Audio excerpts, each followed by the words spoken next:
Nako po, breaking news mga kababayan. Maagang napahiya itong si Madam Leila de Lima mga kababayan dyan po sa impeachment. Nasupalpal kaagad at nilamon ng buhay ni Atty. Michael Pua mga kababayan. Pinalayas ng presiding officer itong si Madam de Lima mga kababayan dahil po sa katigasan ng kanyang mukha, hindi marunong makinig.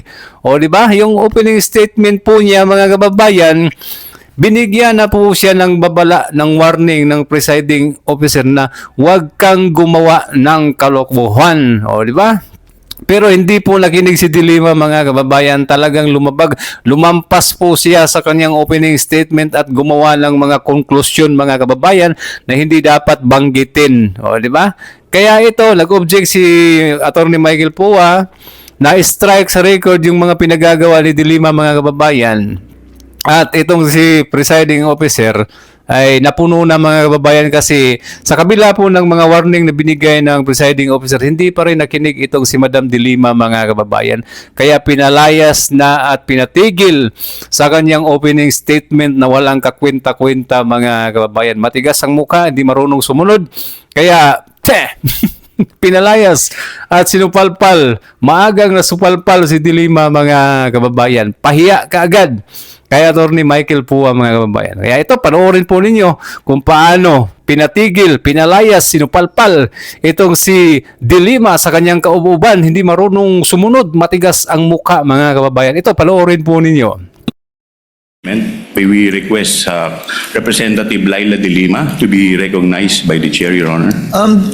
The chair would like to remind the Honorable De Lima, if indeed she will make an opening statement, to kindly avoid conclusions of both fact and law, as we have previously agreed upon and raised by the defense in previous hearings, and as pointed out by several center judges. With that conditionality, the Honorable De Lima may proceed with her opening statement. Your Honor, may we comment on that matter? Yes, what is the pleasure of Attorney Paul? Your Honor, I'd like to apologize for having to comment on this matter, but as far as I recall, the presiding officer already made a ruling before against opening statements, Your Honors. Again, I will be very conscious, Honorable De Lima, with respect to statements of fact and law that are not coming out from the mouth of any witnesses you will be presenting. So kindly be precise and short with respect to your opening statements. You may proceed, ma'am, subject to those reminders.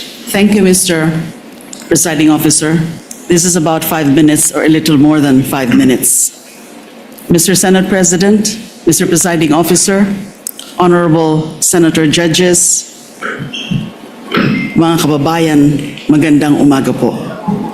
Sa ating pagbabudget para sa pamilya, dahil hindi naman unli ang pera, masinop ang ating paggasta sa talagang kailangan at kapakipakinabang natin nilalaan. Ganyan din dapat sa pondo ng bayan. Sa yugtong ito ng paglilitis, pag-uusapan natin ang confidential funds. Ito ang budget para sa mga sensitibo at surveillance-related activities upang suportahan ang mandato ng mga civilian agencies. That a budget is intended for confidential operations does not mean that the conduct of the officials involved in the handling of people's money is exempted from the demands of transparency, scrutiny, and accountability. Public office is a public trust. Yan ang sabi ng konstitusyon. Sakop nito ang lahat na nasa gobyerno. At ang utos na yan ay hindi pwedeng balewalain dahil confidential lang o confidential ang pondo. Ang confidentiality ay para protektahan ang lehitimong operasyon at informant. Hindi ito pahintulot para mag-imbento ng pangalan at dokumento. Hindi ito palusot para ibulsa ang pera. Kung confidential ang pondo, lalo pa ngang mataas ang pananagutang kaakibat nito. The Constitution entrusts this court with the solemn duty to determine whether the respondent Vice President committed culpable violation of the Constitution, graft and corruption, and betrayal of public trust. The evidence will show that she did. This case, Article 1 is about 612.5 million in confidential funds entrusted to VP Sara Duterte through the Office of the President and the Department of Education. This is not about one missing receipt. This is not about a clerical error or accounting mistake. The evidence will reveal a pattern, a systemic course of conduct Your Honor. that, taken as a whole, demonstrates graft and corruption Your Honors, and betrayal of public trust. I'm. With the permission I of apologize the Honorable De Lima, yes, Counsel for Your Honors, Respondent. again, Your Honors, I think we have to object to the statements being made by the Honorable De Lima, with all due respect, of course. Your Honors, they can do that through the offer of their evidence, Your Honor. Chair will instruct the this is Honorable De Lima to another- kindly limit her statements. I was listening intently in the beginning, it was okay, Honorable De Lima, but later on, you did make conclusions of law already, which the Chair orders to be stricken from the record. You may wind up, Honorable De Lima, but kindly avoid conclusions of fact and law. Your Honors, please, if I may just be given just Yes, a few seconds. Your Honors, ang naging problema natin nung huling pagkakataon na pinayagan natin yung ganitong statement at sinasabi na nga ng presiding officer is kahit naman i-strike off the record natin, narinig na po at nasabi na. So to allow, Your Honors, again, a continuation of such is really goes into the matter of fair play, Your Honor. Honorable De Lima, Again, with all kindly due wind respect, up. Again, you were forewarned beforehand to kindly limit your statements. Hence, you are faced again with a similar situation. Kindly wind up, Honorable De Lima, and call your witness. Ang dami pong malalampasan sa aking opening statement because Yes, this is but, supposed to be an again, overview it is the of the court's case, position, the overview of the evidence. To let the witnesses speak, not the counsels, insofar as the evidence is concerned or conclusions of both fact and law. Kindly wind up, Honorable De Lima.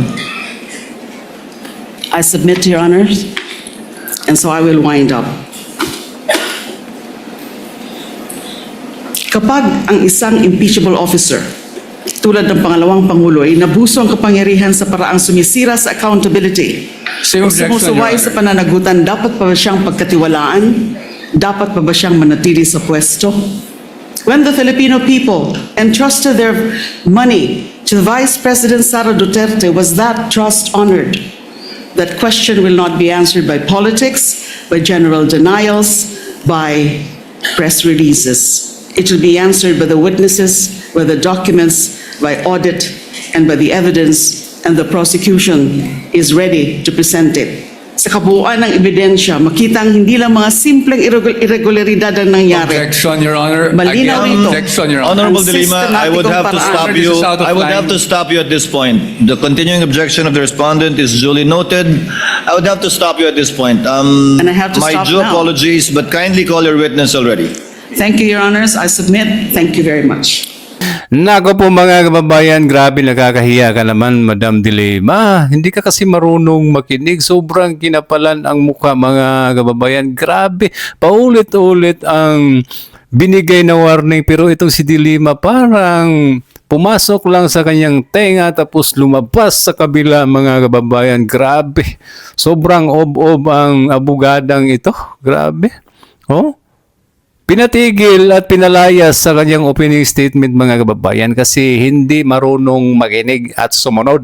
O itong si De Lima, masyadong kinapalan ang mukha mga kababayan. Diba? Ang target po kasi nila mga kababayan, demolition job. Kasi alam po nila, yung mga dala-dala nilang witness dyan, ay mga walang silbi po yan, walang pakinabang po yan. Hindi po yan makakatulong sa kanila.